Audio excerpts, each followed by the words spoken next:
available service models. Dan, good afternoon. If I can start with you, please. Will you outline for us the service options available in the marketplace? Good afternoon, Dave, and good afternoon, everyone.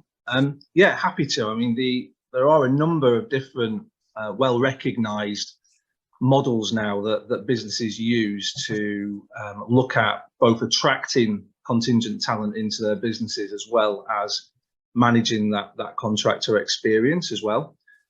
So I'm just going to go through a couple of slides here just to outline some of the main models and some of the variations that are available in the market.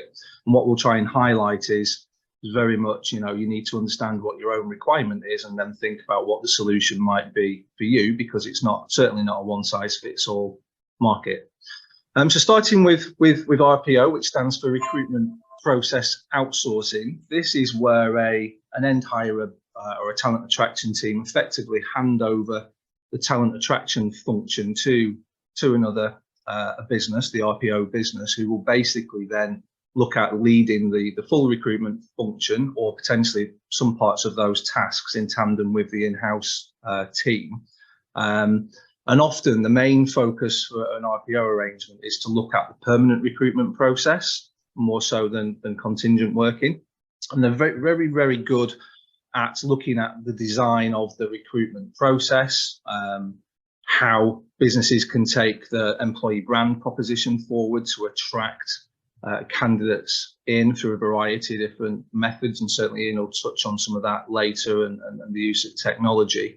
RPOs will also tend to look after the screening, pre-employment and onboarding process to bring someone into the business. And really the main logic for looking at outsourcing the function is to give it over to an expert who can focus on that, bring efficiency, bring with it lots of speed and a quality of experience, often allowing the in-house teams to really focus on other areas where they can add value. In terms of strengths and weaknesses of that model, I think it's well established and it's been around for 4 years, and it works for a lot of businesses. But as with any sort of outsourcing arrangement, you need to be clear on the touch points and the metrics that you're tracking to decide whether this is a success for you or not. And often if you're fully outsourcing a solution, you can often lose some sight and visibility to some of the pain in that process and some of that candidate experience. Holly, if you can flick on to the next slide, please. So the next acronym, we love acronyms in the recruitment market, is MSP, Managed Service Provision. So similar to RPO, but MSP tends to be more specifically designed to manage contingent workforces. So looking at contractor populations, temp populations, whether that's blue collar workers on national living minimum wage, or IT contractors or consultants on £1,000 a day. It could be a whole range for some businesses in between. What I've tried to illustrate on this slide is just focusing upon, for each of these models, who's taking responsibility for the recruitment function, the actual talent attraction tasks, and then what's happening underneath that with regards to the management of the contingent workers. So here, the MSP provider will often take the lead on the recruitment and facilitating recruitment, as well as working in partnership with a selected agency, PSL. So it could be a number of other recruiters that are operating within this model, to allow the hirer to have some specialism with those agencies focusing on niche markets. To the extent to which the MSP takes most of the recruitment or not really does depend on the model. You'll hear other things mentioned like master vendor, which is more where the MSP providers try and take on the majority of that recruitment. But it certainly allows a bit of flex there, because you can have these second tier recruitment agencies into the mix that can help on the talent attraction. But it's very much owned, that process, by the MSP, and the hirer will be benchmarking that provider based on key metrics on delivery of people into those roles. Underneath that, in terms of managing the contractors, you'll often find there's a whole other network of suppliers involved within that who are managing the individual contractors. And by that, I mean engaging them either on an employed basis or through limited companies, and running payroll and making sure that payments are being processed to them. So you'll see here on the right-hand side at the top, I've got another circle there, just showing that underneath the potential recruitment agencies within that arrangement, you'd also have 1, 2, 3, 10 multiple payroll companies, whether that's umbrella or PAYE, that are managing that particular part of the contractor population. If you look down towards the bottom again, an MSP provider would often have an umbrella company who would be managing those employed engaged workers. They may very well contract directly with the limited company contractors, but certainly where there's employment arrangements, you'll see multiple suppliers involved, and therefore workers sort of fragmented out a little bit underneath those multiple suppliers. So you tend to, in the end, when you're looking at it as a hierarchy, have quite a bit of a pyramid structure where the workers are spread out across the bottom, often going through lots of different processes, dependent upon how they're engaged, whether that's through agency 1 or 2, or indeed via their MSP. The other particular pertinent part of this at the moment in the market that I see as well is also the way that cash flow works within the model. There's a lot of tightening in the finance market, as everyone's aware of at the moment. The availability of credit to facilitate a hirer who might have 60 or 45-day payment terms needs to be cascaded through this supply chain. So each of those recruitment businesses, as well as the MSP, need to be able to accommodate credit. And also from a payroll company's perspective, you often see the payroll businesses now supporting credit as well. And that's becoming challenging for a lot of businesses at the moment, with the way that credit limits are starting to tighten up. So having multiple suppliers can present some challenges. Ollie, if you want to trip on to the next one, please. So in this arrangement, what we've got here is where the in-house recruitment teams decided we're going to own the recruitment. So they're driving that themselves within the hirer. That's represented with a box circling the hirer at the top. But they don't have the capability of being able to payroll the contractors, or indeed either have the capability or perhaps the want to actually engage those workers directly, and would prefer to have other suppliers in between them and those workers to sort of manage the risks on employment or payroll or tax or whatever the exposure might be.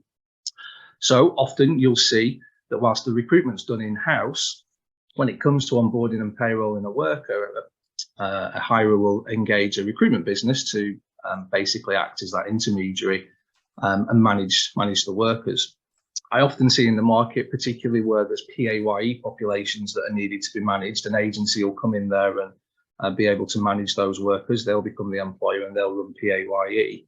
But then often underneath that, you've also got, again, multiple payroll companies or umbrella companies operating in that supply chain to facilitate the payment of the workers.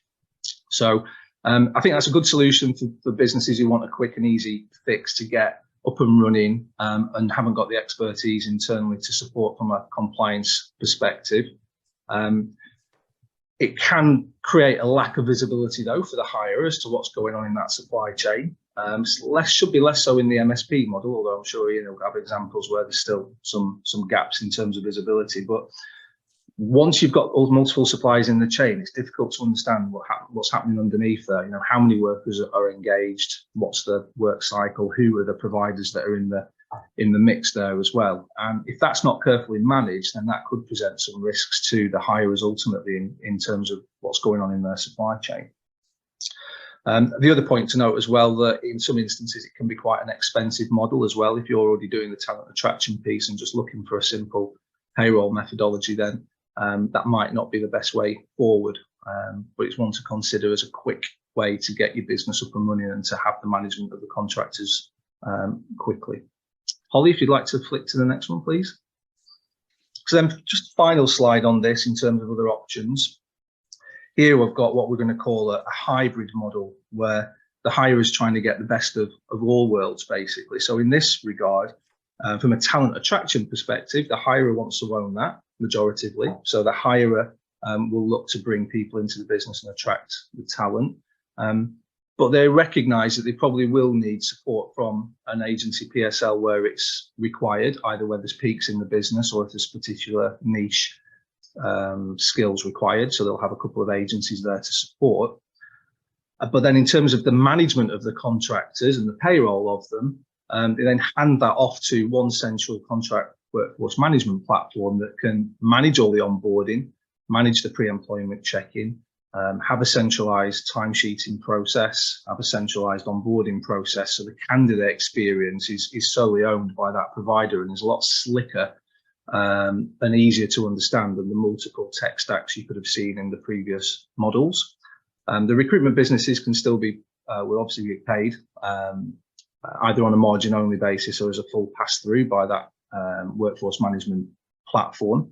One of the big benefits of this structure is it allows that hirer to see full visibility to what is going on in that supply chain and to see which suppliers are being payrolled and engaged. And that's really important. You know, we're all aware of some of the risks and perils of non-compliant payroll providers in the market. This sort of arrangement would allow a hirer to be able to see in their entirety their workforce, who they're engaged by, and get confirmation that the tax is being paid correctly. The other key thing with all these models, really, not just this hybrid one, is that what it's allowing is for the hirer managers to get time back into their business, because if the contract workforce management platform, the RPO or the MSP is doing the jobs properly, should be giving time back to those hiring managers to focus on their day job, not be rushing around trying to sort out timesheeting, getting contractors paid. And unfortunately, in my experience, the vast majority of cases when we talk to hirers, it very much feels like the hiring managers spend a lot of time trying to help move people from A to B, and perhaps there's a slicker way to do it.